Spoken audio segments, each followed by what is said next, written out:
에베소서 1장 1절로 6절까지 조금 길지만 같이 한번 합독을 해보겠습니다.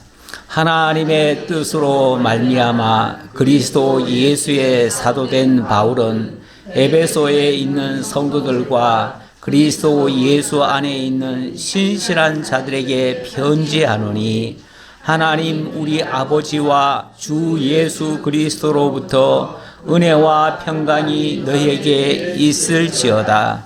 찬송하리로다. 하나님 곧 우리 주 예수 그리스도의 아버지께서 그리스도 안에서 하늘에 속한 모든 신령한 복을 우리에게 주시되 곧 창세전에 그리스도 안에서 우리를 택하사 우리로 사랑 안에서 그 앞에 거룩하고 흠이 없게 하시려고 그 기쁘신 뜻대로 우리를 예정하사 예수 그리스도로 말미암아 자기의 아들들이 되게 하셨으니 이는 그가 사랑하시는 자 안에서 우리에게 거저 주시는 바 그의 은혜의 영광을 찬송하게 하려는 것이라.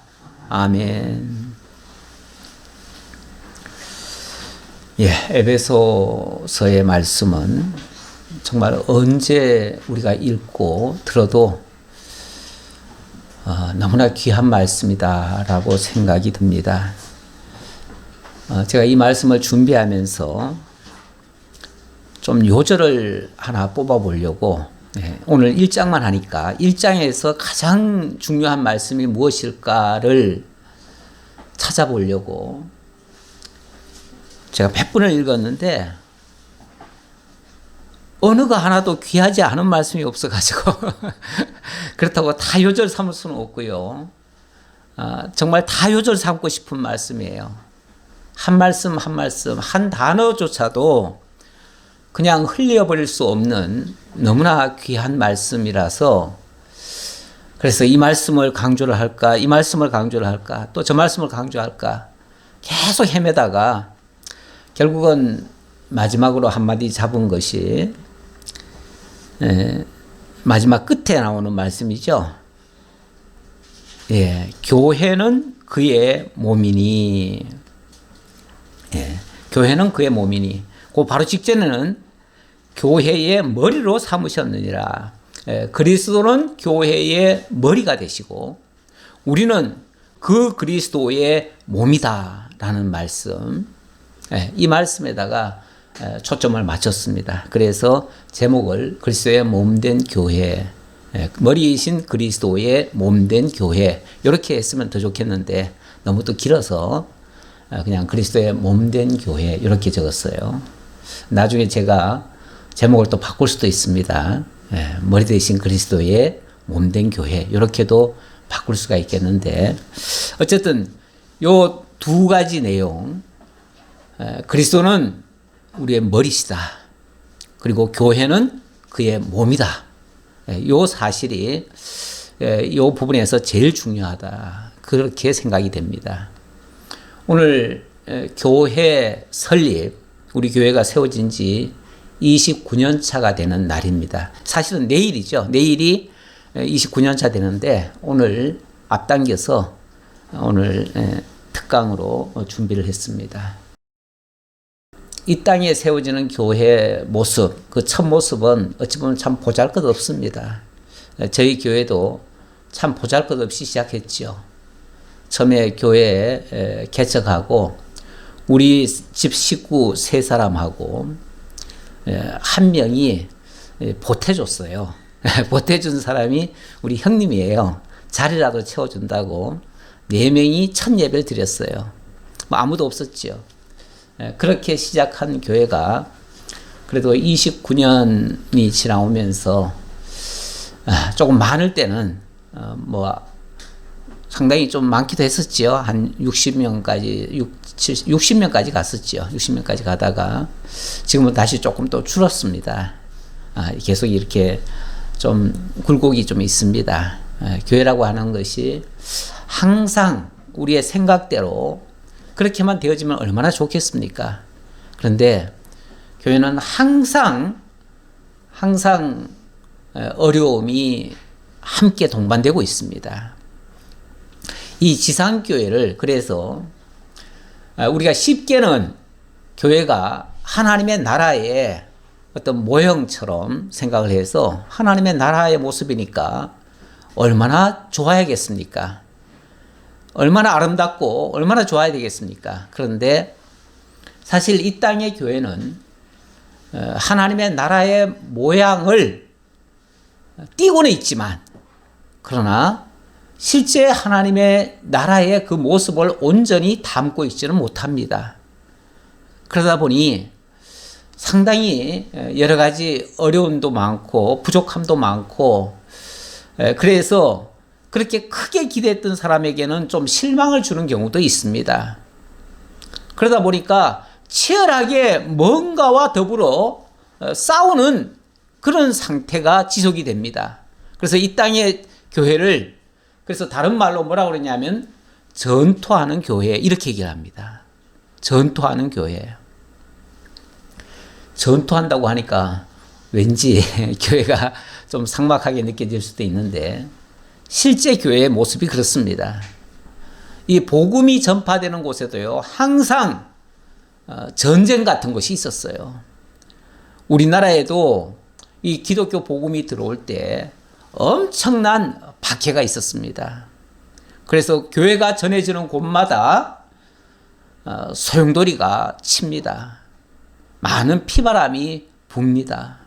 실제로 많은 순교자들이 나타나기도 합니다. 우리나라에 물론 천주교가 먼저 들어왔습니다. 먼저 들어왔는데 천주교가 처음에 들어왔을 때도 엄청난 피바람이 있었습니다. 그래가지고 초기에 천주교 신자들은 거의 다 순교했다고 봐야 돼요.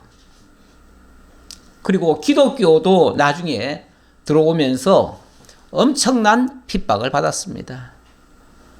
토마스 목사가 대동강에 들어오다가 곧바로 목이 잘렸어요. 죽임당했어요. 그런데 그렇게 뿌려진 그 피 묻은 성경을 받은 사람이 나중에 예수를 믿었다는 거 아닙니까? 그 피가 뿌려지는 곳에 교회가 세워집니다. 그렇게 해서 한국교회가 이마만큼 자라난 겁니다. 어느 곳이든지 피 없이는 성장이라는 게 없는데 그 피라고 하는 게 치열한 싸움이라는 겁니다. 악한 사단의 권세도 우리를 가만 놔두지 않습니다. 온갖 수단 방법 다 동원해서 교회를 해치려 하고 없애려 하고 죽이려 합니다. 그것은 처음 하나님이 천지를 창조하시고 첫사람 아담을 지으시고 그때부터 악한 사단은 아담을 무너뜨렸고 그 다음 아담의 아들 아벨을 가인을 통해서 돌로 쳐서 죽이는 그런 일이 있었습니다. 이렇게 지상의 교회는 완성된 교회가 아니다 보니까 온전치를 못합니다. 그리고 항상 노출되어 있습니다. 죄에도 노출되어 있고 연약에도 쌓여 있습니다. 그래서 이 교회를 투쟁하는 교회다. 지상교회는 싸우는 교회다. 이렇게도 얘기를 해요. 오늘 에베소서 1장을 하려고 하는데 1장의 큰 틀에서 보시면은 일단 들어가기 전에 제가 몇 가지를 좀 언급하고 넘어가려고 하는데요. 일단 종교란 무엇인가? 교회란 무엇인가? 교회는 누가, 왜, 어떻게 세우는가? 교회에서 우리의 역할과 참여 방법은 어떻게 되는가? 이런 것들을 좀 살펴보고 가려고 하는데 일단 종교라는 말, 종교라는 말은 어떤 사람들은 굉장히 쓰기를 싫어해요. 왜냐하면 종교하면은 뭐 불교도 있고 다른 많은 여러 기타 종교들이 많잖아요. 무속 종교도 있고. 왠지 무속 냄새도 나는 것 같고, 그래서 우리 기독교는 종교가 아니다, 이렇게 주장하시는데, 종교라는 그 말 자체가 나쁘지는 않습니다. 종교라는 말은 종자가 마루종자거든요. 으뜸이란 얘기예요. 으뜸, 최고라는 뜻이에요. 최고의 가르침, 으뜸되는 가르침. 그런 게 왜 나쁜 겁니까? 그렇죠? 최고의 가르침이 마땅히 있어야 되지 않습니까? 진정한 가르침은 하나님에 대한 가르침이 진정한 가르침이고 최고의 가르침입니다. 이 세상 모든 것들은 근원을 찾는 게 아니고요, 현상을 보는 거예요. 현상을 가지고 논하는 거예요. 그런데 하나님에 대해서 아는 것은요, 근원을 아는 거예요. 근본을 아는 거예요. 그렇잖아요? 네.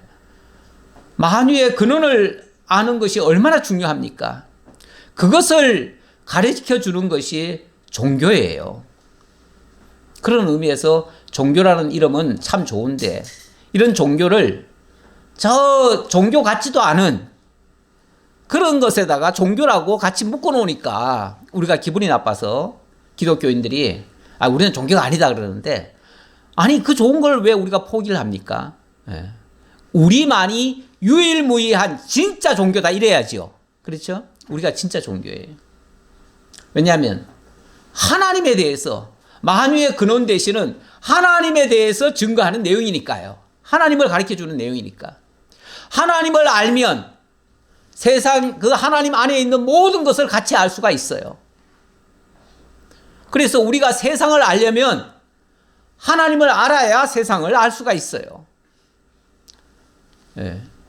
나를 알려면 칼빈이 그런 얘기 했던 것 같은데요. 나를 알려면 하나님을 알아야 나를 알 수가 있다 그래요. 사람들은요, 하나님 모르는 사람들은 자기가 누군지도 몰라요. 내가 어디서 왔으며 어디로 가는지도 몰라요. 왜 태어났는지도 모르고 왜 또 죽는지도 몰라요. 세상에 돌아가는 모든 이치 속에 우리가 왜 던져져 있는가도 몰라요. 아무것도 모르고 살다가 아무것도 모르고 죽는 거예요, 그냥. 그러다 보니까 고상하게 말하는 사람은 괜히 왔다 간다 이런 소리도 해요. 이 세상에 헛되이 아무 생각 없이 나도 모르게 그냥 왔다가 그냥 태어났으니까 치열하게 살긴 사는데 왜 사는지는 몰라요. 그러다가 때 되면은 그냥 병들고 늙고 해서 그냥 죽으면 끝이다, 이렇게 생각하고 말아요. 그거는 아는 게 아니에요. 아무것도 모르는 거예요. 아무것도 모르고 살다가 아무것도 모르고 죽고, 그리고 어디 가는지도 모르고 바보 같은 삶이죠. 그러다 보니까 나중에 허망해가지고 난 참 바보처럼 살았군요, 이런 소리나 하고. 예. 그래요. 실제 바보 같은 삶을 산 거예요. 그런데 우리가 하나님을 제대로 알고 나면, 하나님이 이 세상을 왜 만드셨는지, 인간은 왜 지었는지, 인간을 통해서 하나님이 하시고자 하시는 일은 무엇인지, 그리고 하나님이 궁극적으로 만드실 그의 나라와 그의 의는 무엇인지, 거기에 우리가 어떻게 참여할 수 있는지, 이런 것들을 알 수 있으니까 얼마나 귀한 겁니까? 이건 인간의 근본을 알 수 있는 것이고, 그 인간을 알게 하는 하나님을 배우게 하는 그것이 참 종교예요. 근데 그 종교 중에서 유일무이한, 그러니까 진짜 맥이 종교는 우리 기독교밖에 없습니다. 왜냐하면 하나님을 알게 하니까요. 모든 다른 종교들은요, 그냥 나타난 현상을 가지고 연구해가지고, 그래서 인간이 이렇게 이런 걸 보니까 신이 있는 것 같다, 그래서 신을 찾아가는 종교들이에요. 그거는 밑도 끝도 없는 얘기들이에요. 아무런 근거도 없어요. 근거도 없이 믿고 근거도 없이 주장하고, 그리고 그냥 그 가운데서 우리 마음 편하면 되고, 그래서 자기 인간의 행복이나 찾고 이러기 위해서 자기 마음 편하자고 믿는 것들이 다른 종교들이에요. 그건 근원을 아는 종교가 아니에요. 그런 의미에서 기독교만이 유일무이한 참 종교다, 그렇게 말씀드릴 수 있고요. 오늘은 뭐 교회에 대한 이야기를 하고 싶어서 그런데 교회라고 하는 말도 일단 문자 그대로는요. 이러한 가장 귀한 그 진리를 함께 배우기 위해서 모인 그런 무리들이란 뜻이에요. 원래 교회라는 것은. 많은 사람들이 교회 그러면은 우리 성리로 교회, 우리가 제가 간판은 밖에 걸어놨습니다만은 성리로 교회 하면 이런 건물을 생각하고 이 건물 자체가 마치 교회인 것처럼 생각하는데 이 건물은 우리가 모여서 하나님의 자녀들이 모여서 함께 하나님의 말씀을 듣고 하나님과 교통하고 하나님을 예배하기 위한 그런 처소, 장소. 그래서 예배당 이렇게 말하는 것이 맞아요. 맞는데 다들 예배당 그러는 말은 잘 이해는 합니다만은 왠지 교회라고만 불러왔기 때문에 이 건물이 교회인 줄 아는데 이 건물은 우리가 보시다시피 초라하잖아요. 예, 초라해요. 이 초라한 게 교회 전부라면 그렇게 여기다 같이 둘 게 없잖아요. 크게 우리가 기대할 게 없잖아요. 그렇지 않나요? 예. 그런데 이 교회는요, 세상 그 무엇과도 바꿀 수 없는 가장 고귀한 거예요. 오늘 에베소서는 그 얘기를 하려는 거예요. 에베소서는 다른 말로는요, 교회론입니다. 교회론. 교회론이고, 한마디로 말하면 교회란 무엇인가, 이걸 설명하는 내용이에요. 그래서 교회의 진리를 증거하는 내용인데, 그래서 이 에베소서를 보면은 교회가 무엇인지 분명히 드러나는데 이 교회가 너무나 귀한 그런 것이라는 거예요. 그런데 이 건물이 그렇게 귀하다는 겁니까? 건물은 그렇게 귀하지 않아요. 건물보다도 그 건물 안에서 함께 예배하고 있는 사람이 중요하죠. 그리고 거기에 머리 되시는 분이 계셔요. 그 머리 되시는 분이 그 교회를 다스리시고 통치하고 계시거든요. 그 부분 때문에 중요한 것이고, 왜 그러면 그 교회에 속해 있는 그 멤버들이 또 중요한가? 그 멤버들은 그 머리 되신 그분의 지체들이에요. 몸이에요. 우리가 우리 몸에 작은 상처만 나도요, 전체가 아픔을 같이 느끼고 그 작은 거 하나도 굉장히 소중하게 느껴집니다. 그건 아파보면 알아요. 아파보기 전에는 잘 몰라요. 평소에는 별로 가치 없게 여기다가도 우리가 아픔이라고 하는 것을 한번 겪어보면요, 이게 얼마나 소중하다는 것을 알아요. 손톱 하나도 소중해요. 그만큼 값지고 고귀한 것은 그 머리 되시는 그분에게 지금 붙어 있는 몸이기 때문에 그래요. 우리 한 사람 한 사람이 그렇게 소중한 존재들이에요. 그걸 지금 교회가 얘기하려고 하는데, 이러한 교회가 사람이 모여서 된 게 아닙니다. 우리가 노력하고 힘쓰고 애써가지고 우리가 전도해서 사람 끌어모아가지고 그렇게 해서 숫자 많이 불려놓은 게 아닙니다. 그게 아니고 영원전 하나님께서 그리스도 안에서 이 모든 것을 계획하시고 예정하시고 작정하시고, 그리고 그리스도를 보내셔서 대속해 주시고, 그리고 성령을 통해서 인쳐 주시고, 이러한 많은 과정을 통해서 만들어낸 정말로 보석 같은 그런 존재로 하나님이 지금 만들어 놓으셨다는 거예요. 그러니 이 교회가 그런 교회니까 이게 귀하다는 거예요. 이 건물은 거기에 비하면 아무것도 아닌 거예요. 그냥 아무것도 아니에요.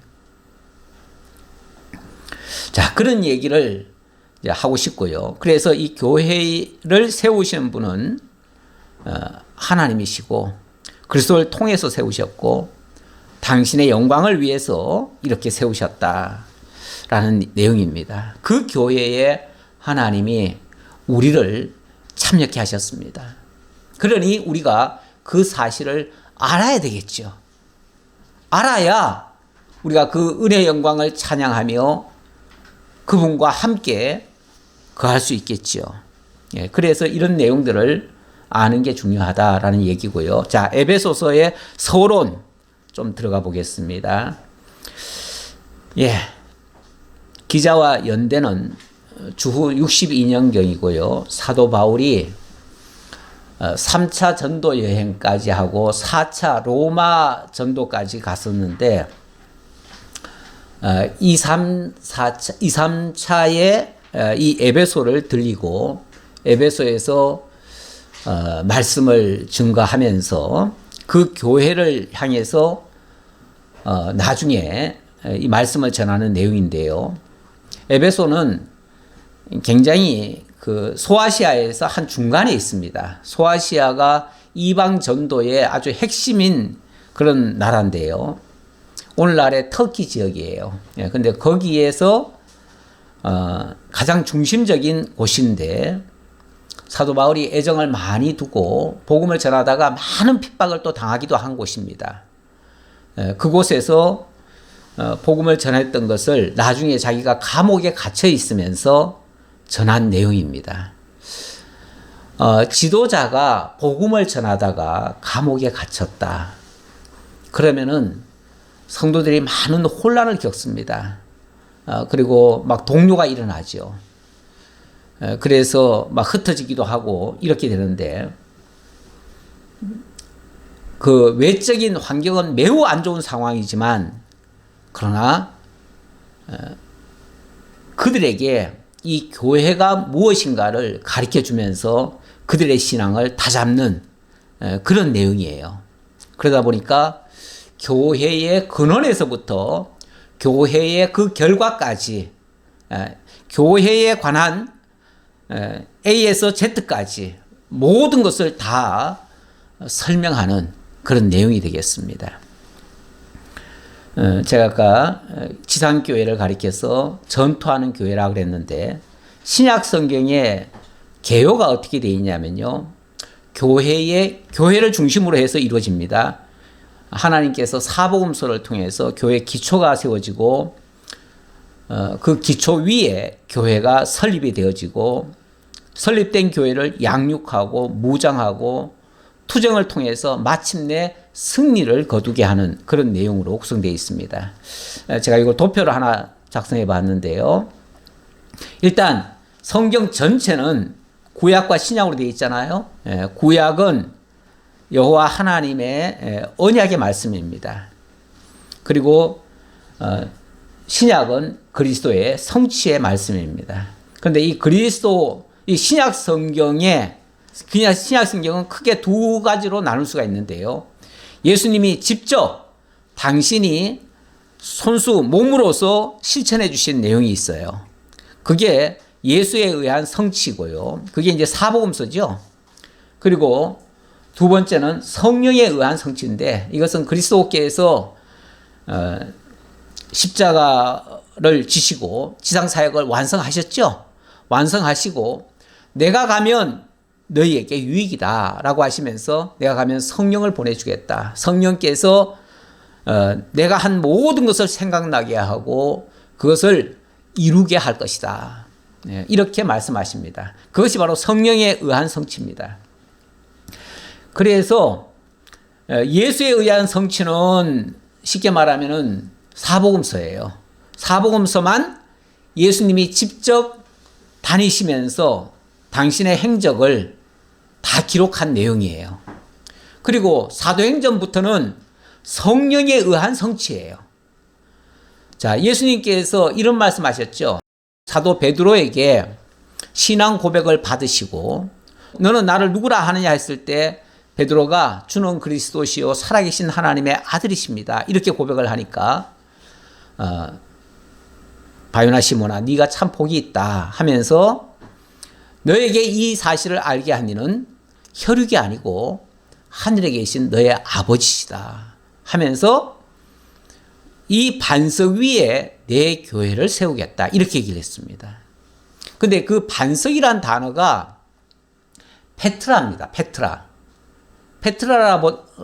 페트라라고 하니까 베드로의 이름도 페트로스거든요.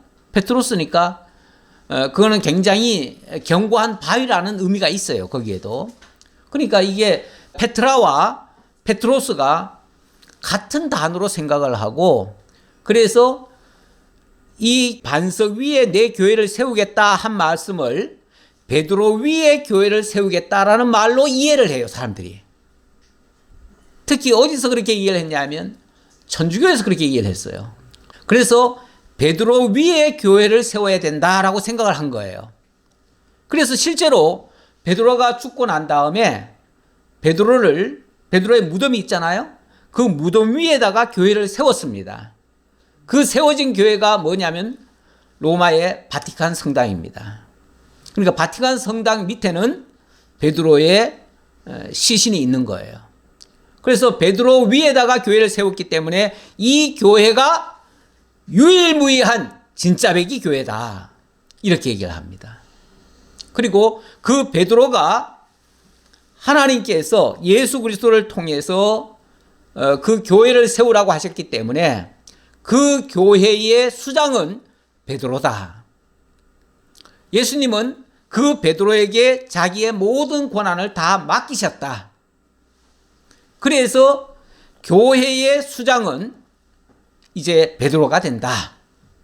그리고 그 베드로의 대를 이어서 계속해서 그의 제자가 이제 그 아버지가 되는 거죠. 교회의 아버지가 되는 거죠. 그래서 그를 가리켜서 지금은 뭐라고 그러냐면 교황 이렇게 얘기합니다. 교황. 근데 이 교황이라는 말을 제일 먼저 쓴 사람이 누구냐면 주후 440년경에 440년부터 461년까지 교부가 된, 제가 일단 조금 얘기를 좀 바꿔볼게요. 그때에 레오라는 사람이 있었습니다. 레오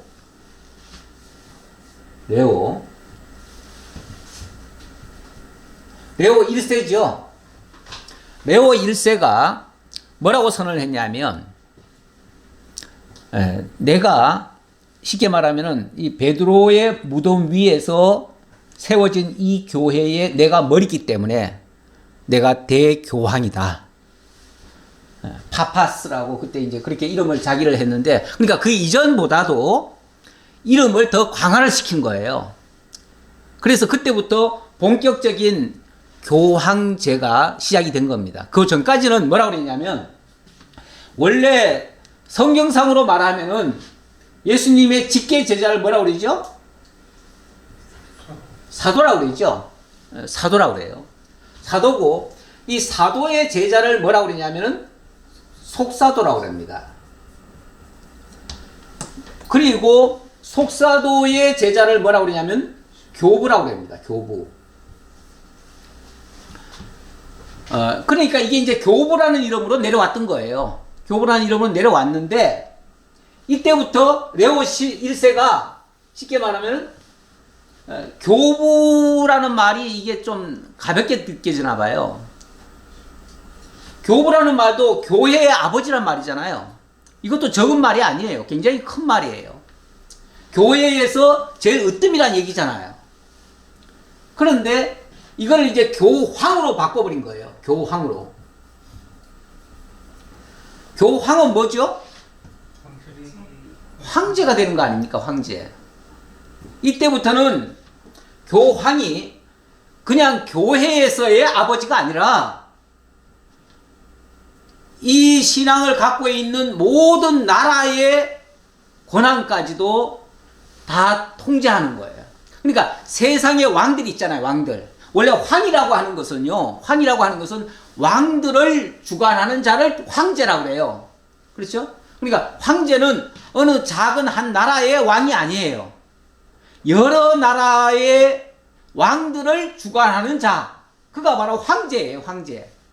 황제가 되는데 이때부터는 쉽게 말하면 교황이 돼가지고 교황의 이름으로 세속나라까지도 지배를 하는 거예요. 세속나라에 왕을 세우기도 하고 폐하기도 할 수 있는, 그러니까 왕들의 왕이에요. 왕들의 왕. 종교의 이름으로, 기독교라는 종교의 이름으로, 물론 왜냐하면 하나님 예수 그리스도의 대리자로서, 교회의 머리로서, 교회의 머리이고 예수 그리스도의 대리자고, 그렇기 때문에 온 세계에 있는 모든 나라를 내가 다 통솔할 수 있다, 이런 권한을 진 거죠. 이것을 처음에 제작한 사람이 누구냐면 바로 레오 1세예요. 근데 얼마 전에 가톨릭에서 교황이 프란체스코가 돌아가셨죠. 돌아가시고 나서 콘클라베를 통해서 새로운 교황이 탄생이 됐습니다. 새로운 교황이 자기 이름을 뭘로 바꿨냐면 레오 14세 이렇게 바꿨어요. 레오 14세. 그러니까 요번에 되신 분이 레오 14세예요. 물론 자기가 그 일함이라고 하는 것은요, 내가 앞으로 어떻게 전개해 가겠다라고 하는 방향성을 나타내기도 해요. 모르겠어요. 이분이 상당히 겸손하니까 그렇겠죠. 됐겠죠. 사실은 추기경이 된 지 2년밖에 안 됐어요. 추기경으로 말하자면 제일 막내급이에요. 제일 막내급인데 어떻게 갑자기 이분이 교황까지 돼버렸어요. 그러니까 좀 의외예요. 의외. 아예 예상도 안 됐던 사람이고 누구도 될 수 있다고 생각 안 했는데 갑자기 된 거예요. 아직 제일 초년병이 갑자기 교황이 된 거예요. 근데 뭐 그건 모르겠어요. 뭐 앞으로 어떻게 할지 모르겠으나 나는 이 이름을 레오라고 이름을 쓴 것이 글쎄요, 무슨 생각을 가지고 하셨는지 모르겠으나 레오 1세가 교황권을 굉장히 강화한 사람이에요. 쉽게 말하면 그 이전까지는 교황권이 그렇게 세지 않았어요. 이때부터 교황권을 확대를 해서 서구 유럽의 모든 나라의 왕들을 세우고 폐하고 이 막강한 권한까지 휘둘렀던 사람의 그 이름을 그대로 따왔다고 하는 것은 모르겠어요. 이분의 생각 속에 앞으로 어떤 계획이 있을는지, 이 세상 세속 권력을 장악하려고 하는 의도가 있는지 없는지 그거는 모르겠으나 어쨌든 이때부터 교황은 교회의 머리인데 교회는 크게 말하면 가견적 교회와 불가견적 교회, 다시 말하면 보이는 교회와 보이지 않는 교회, 그걸 다른 말로는 천상교회와 지상교회 이렇게 얘기를 하죠. 그러니까 천상교회는 당연히 머리가 그리스도시다 이렇게 얘기를 해요. 그런데 이 지상교회의 머리는 교황이다. 그러니까 보이는 교회의 머리는 교황이고 보이지 않는 교회의 머리는 그리스도시다. 그러니까 성경에 교회는 그리스도가 머리다라고 했을 때는 그건 보이지 않는 교회의 얘기고 보이는 교회는 교황이 머리다. 그리고 교황은 무오류다. 오류가 없다. 완벽한 사람이다 그 말이죠. 그렇게 얘기를 했기 때문에 앞으로 어떻게 할지는 모르겠으나 사실은 뭐 우리하고는 크게 관심은 없지만 그러나 세계에 영향을 끼치는 사람 중에 하나거든요. 이 교황이 굉장히 영향을 많이 끼칩니다. 어느 나라든지 교황이 가는 곳마다 국가 원수로 대우합니다. 사실 뭐 거기는 원래 바티칸이라고 하는 곳은 엄밀하게 말하면 나라가 아니죠. 나라가 아닌데 나라로 인정을 하고 있죠. 그리고 거기에 모든 장관은 그러니까 그 나라는 소위 말해서 하나님의 나라가 이 땅에 있는 하나님의 나라, 이렇게 보는 거예요. 거기에 수장이 교황이고, 그래서 그가 온 세계를 지금 정신적으로, 영적으로 지배하고 있는 그런 자다라고 인정을 해요. 사람들이 인정을 해요. 이게 심각한 얘기가 될 수도 있어요. 이거는 정면으로 그리스도만이 유일무이한 중보자가 되셔야 되고, 그분만이 유일한 머리가 되시고, 우리는 그분에게 붙어 있는 그의 몸이 돼야 되는데, 인간이 등장을 해가지고 인간이 그 머리 역할을 해버리고, 그 머리에 붙은 그의 지체로서 그의 명령을 따라서 살아간다면, 이거는 기독교가 아니라 교황교가 되겠죠. 그렇지 않겠나요? 그럴 가능성이 있지요. 그게 좀 위험스럽다 그 말이죠. 이거는 어찌 보면 기독교가 아닐 가능성이 있는, 그럼에도 불구하고 기독교라고 하는 이름은 지금 계속 가지고 있으니까 어떻게 될지 모르겠습니다. 자, 지금 우리가 그래서 지금 이 지상교회는 완전한 교회도 아니거니와 완전을 향해서 바로 세우려고 하니 거짓 것들이 가만 내버려 두질 않아요. 진리를 따라서 가도록 내버려 두질 않아요. 그러니까 뭐 하겠어요? 치열한 싸움이 벌어질 수밖에 없어요. 싸움이 벌어져요. 그래서 지상교회는 무장을 해야 된다 그 말이죠. 무슨 무장? 무장한다고 해서 무슨 뭐 칼과 총칼로 무장합니까? 네. 진리의 전신갑주를 입으라 이런 말을 하죠. 에베소에서 보면, 그래서 이 에베소서는 교회의 진리로 무장을 해라. 교회가 뭔지 제대로 알아라. 그런 얘기예요. 교회의 진리, 여기에 대한 것을 우리가 제대로 알지 못하면 이런 위협적인 세력들, 악한 사단의 권세에 대해서 우리를 두렵게 할 때 우리가 거기에 속을 수도 있고요. 그 위협에 우리가 굴복할 수도 있습니다. 그렇지 않겠어요? 그런데 우리가 그리스도의 교회가 어떤 교회인지를 제대로 알면, 우리가 지금 만물 위에 있는 교회인데, 만물 위에 있는 교회고, 더 나아가면 그리스도와 함께 하나님의 왕좌에 앉을 교회인데, 그 교회가 세상 것에 굴복할 이유가 없잖아요. 그렇죠? 굴복할 이유가 없어요. 이미 이 교회는 이런 무장을 거쳐서, 진리의 무장이지만 진리의 무장을 거쳐서 온갖 악의 세력들과 투쟁을 통해서 마침내 승리를 거두게 될 겁니다. 요한계시록에 가면 그 승리의 빵파레가 울리는 내용이에요. 그래서 신약 성경이 이렇게 기록이 돼 있어요. 이렇게 기록되어 있어. 이걸 순서적으로 보면 우리 하나님께서 사복음서에서 교회의 기초를 예수님이 다 닦아 놓으셔요. 그 반석 위에, 그 반석이라고 하는 것은 그러니까 베드로가 아니에요. 그건 큰 오해, 가장 큰 오해예요. 베드로 위에 세운다는 얘기가 아니라 진리의 반석 위에 교회가 세워진다 그 말이에요. 그래서 디모데전서인가요? 3장 16절 이하에는 뭐라고 그러니까 이 교회는 저는 하나님의 교회요, 진리의 기둥과 터이니라 이렇게 얘기를 해요. 진리의 기둥과 터 위에 세워지는 교회다 그 말이죠. 그러니까 교회에서 진리가 빠지면, 하나님에 대한 복음이 없으면 그거는 교회가 아니라 인간 모임이에요. 그냥 인간들. 친교단체예요. 친교단체.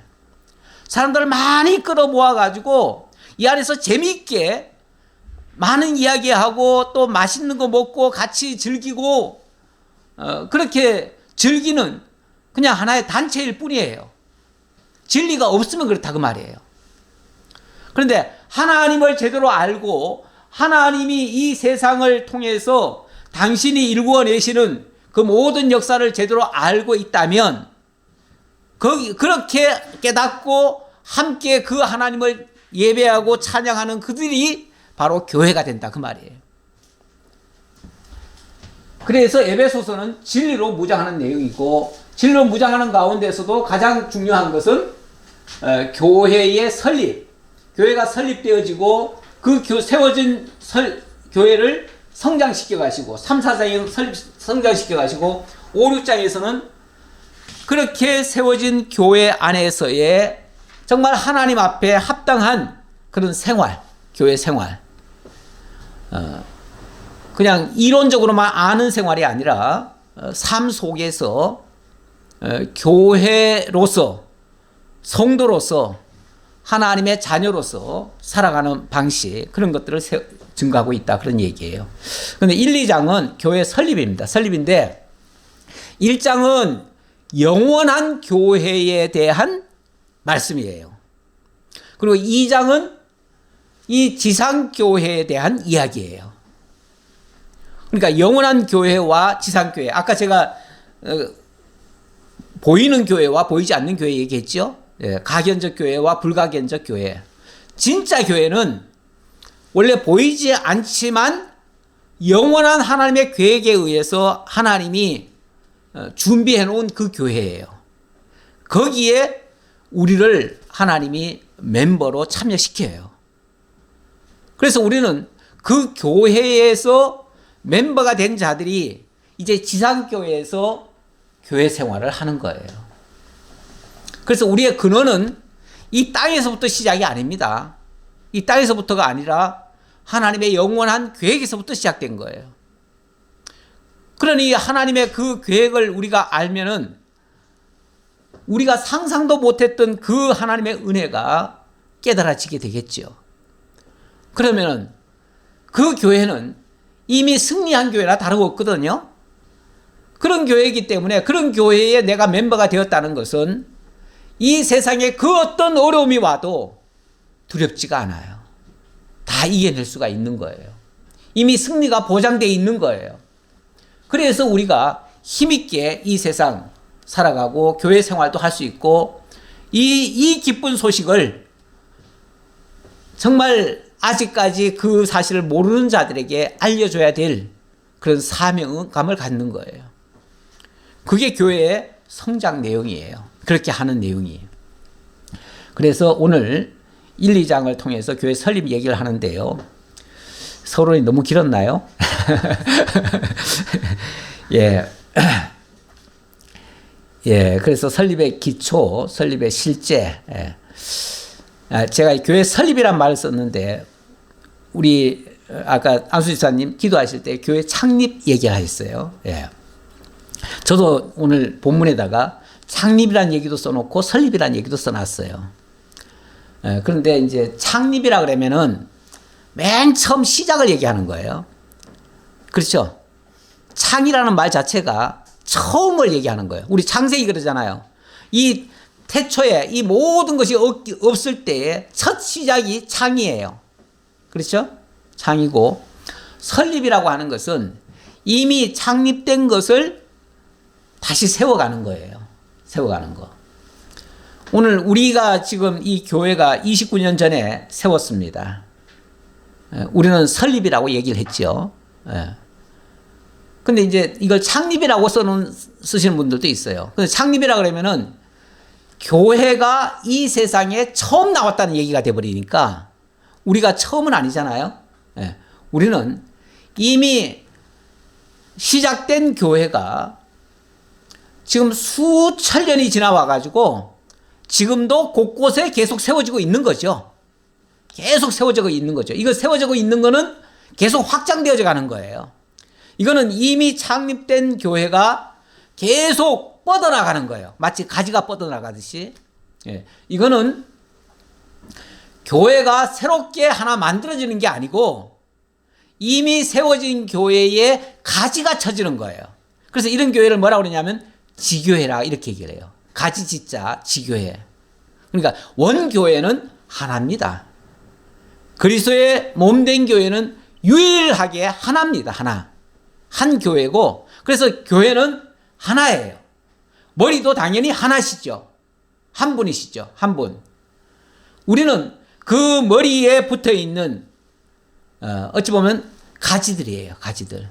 그래서 우리는 지교회, 지교회는 설립이라고 쓰고 원교회는 창립이라고 쓴다.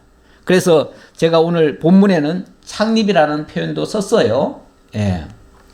일단 거기 주보에 나와 있는 그거 한번 볼까요? 방가로 1, 성부 하나님의 예정. 성부 하나님의 예정. 이건 교회 설립 안에 있는 내용인데요. 이 교회가 그냥 세워지는 게 아니고요. 사람들이 세운 게 아니고요. 성부 하나님께서 일찍이 예정을 하셨다는 거예요. 예정을 하셨는데 언제 예정을 하셨냐면은 이 세상이 지어지기도 전에 창세전 그리스도 안에서 이렇게 얘기를 합니다. 창세전 그리스도 안이라고 하면 이 세상이 있기 훨씬 전 얘기예요. 그래서 에베소서 이야기는요, 시간적으로 말하면은 창세기보다도 먼저 있는 얘기예요. 우리가 창세기가 제일 먼저 성경이 나왔으니까 그 성경이 제일 오래된 성경이라고 생각하잖아요. 제일 오래된 말씀이고 오래된 이야기라고 생각하는데 사실은 에베소의 말씀이 그 전 얘기를 하고 있어요. 창세전 그때에 그리스도 안에서 하나님이 이 교회를, 하나님의 교회를, 당신의 교회를 창립하실 계획을 세우셨다. 그 얘기예요. 그리고 거기에 우리를 그리스도를 통해서 당신의 사랑의 백성으로 우리를 삼아주셨다. 이 얘기를 하는 거예요. 거기까지는 조금 보고 첫 시간을 마칩시다. 자, 1장 1절 봅시다. 1장 1절. 먼저 사도 바울이 에베소 교회를 향해서 축원을 하는 내용이네요. 지금 아까 제가 말씀드렸죠. 에베소 교회가 굉장히 어렵게 됐다고요. 네. 사도 바울 자신도 거기서 복음 전하다가 원래 에베소는요, 그 아데미 신이라고 하는 그 여신을 섬기는 그런 동네예요. 그런데 바울이 가서 복음을 전했더니 그 복음을 들은 사람들이 예수를 믿고 나서 그 우상들을 집어던져 버렸어요. 그랬더니 아데미 신을 우상을 만들어 팔던 사람들이 바울을 고발을 해가지고 바울이 감옥에 잡혀가고 난리가 났습니다. 그러다가 나중에는 두들겨 맞고 쫓겨났어요. 이런 일도 있었고, 그런데 어쨌든 바울이 가서 복음을 전하니까 완전히 그 동네가 뒤집어져 버렸어요. 그런데 나중에는 거기서 예수를 믿는 사람들이 엄청난 환난을 겪고 있었다. 그런 교회를 향해서 사도 바울이 지금 감옥 안에 있으면서 전하는 편지의 내용이다. 이렇게 보시면 되겠습니다. 하나님의 뜻으로 말미암아 그리스도 예수의 사도된 바울은, 그러니까 자기가 사도가 된 것은 전혀 자기 뜻이 아니었다는 거죠. 그렇죠. 사도 바울은 원래 어떤 사람입니까? 예수 믿는 사람들을 잡아 죽이던 사람이에요. 그래서 나중에 자기가 깨닫고 나서 그러잖아요. 나는 폭행자였고 해방자였고 핍박자였다. 나는 그리스도를 핍박해서 정말 죄인 중에 괴수였다. 이러한 내가 어떻게 그리스도의 사도가 되겠느냐. 사도란 말은 직접 보내심을 입은 자란 뜻이에요. 그런데 예수님이 직접 사도 바울을 보내셨다는 거예요. 맞습니까? 맞아요? 사도 바울은 원래는 예수님 따라다니는 사람이 아니었죠. 아니었어요. 오히려 예수 믿는 사람들을 잡아 죽이는 일에 앞장섰던 사람이에요. 그러다가 예수가 어느 날 죽었습니다. 십자가에 못 박혀 죽었어요. 죽고 나니까 예수 믿는 자들을 잡아 죽이려고 다메섹까지 쫓아갔어요. 그러다가 다메섹 도상에서 갑자기 하늘에서 강한 빛이 내리쬐면서 사울아 사울아 네가 어찌하여 나를 핍박하느냐, 이 음성이 들립니다. 깜짝 놀라가지고 당신 누구십니까? 그랬더니 나는 네가 핍박하는 예수다. 그러면서 내가 이제부터 너를 이방인을 위하여 복음 전하는 자로 삼겠다. 이방인을 위한 사도로 세우겠다. 이러면서 예수님이, 부활하신 예수님이 직접 세운 사도입니다. 그래서 그때부터 바울은 동족을 위해서는 복음을 전하지 않습니다. 이방인을 위한 사도로 세웠다고 하기 때문에 이방인을 위해서 이방 땅으로 넘어갑니다. 그런데 이방 땅으로 넘어가서 복음을 전하다 보니 갑자기 동족들이 그를 죽이려고, 배신자라고 해가지고 그를 죽이려고 쫓아다닙니다. 어떤 때는 결사대까지 조직해가지고 40명이 길거리에서 하수구 같은 데 숨어 있다가 바울이 지나가면 죽이겠다고, 바울을 죽이기 전까지는 밥도 먹지 않겠다고, 그런 결심까지 해가면서 바울을 쫓아다닙니다. 어떤 면에서 사도 바울이 감옥에 갇힌 거는요, 보호를 받는 거였습니다. 감옥에 안 갇히면요, 사도 바울은 그들 손에 죽어요. 그런데 감옥에 갇혀서 여기서 저쪽으로 쫓겨가고 또 저쪽에서 저쪽으로 또 다른 관하로 또 넘겨오고 이렇게 해가지고 나중에 로마까지 가는데, 사도 바울은 로마까지 갈 때에 자기 발로 간 게 아닙니다. 제수로 잡혀가지고 배를 타고 가다가 풍랑 만나가지고 배가 파손됐을 때, 그때 하나님께서 놀라운 역사로 그 배에 있는 사람들 다 건져주고 그렇게 해서 로마로 들어간 겁니다. 제수의 몸으로 간 거예요. 제수의 몸으로 가가지고 로마에 가서도요, 이태 동안 로마 셋집에 들어갔는데, 그거는 가택연금입니다. 소위 쉽게 말하면 가택연금이에요. 가택연금 상태에서 복음을 전하는데 이게 또 놀라운 역사가 일어나요. 사람들이, 예수 믿을 사람들을 하나님이 바울에게 보내줘요. 보내줘가지고 감옥에 있는 바울을 만나가지고 복음을 듣고 나가서 복음을 전해요. 그러니까 사도 바울이 감옥에 있으면서 복음이 훨씬 더 많이 증거가 되어져요. 이게 하나님이 하시는 일입니다. 우리가 감옥에 있다고 못하는 게 아닙니다. 환경이 나빠서 일 못하는 게 아닙니다. 못하는 것은 그냥 내가 못한 거예요. 내가 믿음이 없는 거예요.